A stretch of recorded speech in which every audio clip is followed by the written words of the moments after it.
আচ্ছা মা, তোমার একটা কথা জিজ্ঞেস করি, সত্যি সত্যি বলবে? আমি তোমারই মেয়ে তো? না, কারণ যেভাবে ব্যবহারটা করছো আমার তো মনে হয় আমি তোমার মেয়ে নয়, বৌমা। হ্যাঁ, কারণ প্রত্যেকটা কথায় তুমি অমিতের সাথ দিচ্ছ। তুমি একবার চিন্তা করেছো ও আমার থেকে কি চায়? ভোরবেলা উঠি, ওর জন্য গরম গরম খাবার দিই, গরম চা দিই, আমার সব কিছু ছেড়ে দেবো?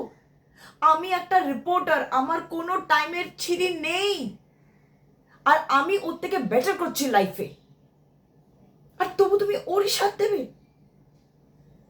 হ্যাঁ তো ঠিক আছে, ও আমাদের সাথে দাঁড়িয়ে ছিল যখন বাবা মারা গেছিলেন, কিন্তু তার মানে এটা তো না যে তুমি আমাকে ওর সামনে রোজ চোখে ফেলবে। মা, এইসব কথাগুলো কি তুমি ওকে বলো?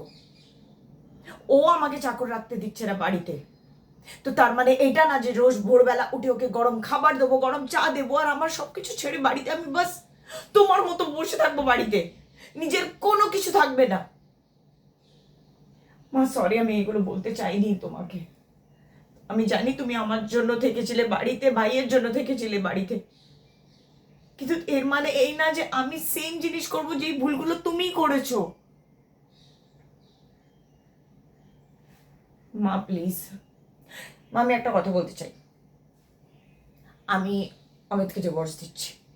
মা প্লিজ, আমি এতটা নিজের জন্য, মা প্লিজ, তুমি আমার কথা বলতে দেবে প্লিজ?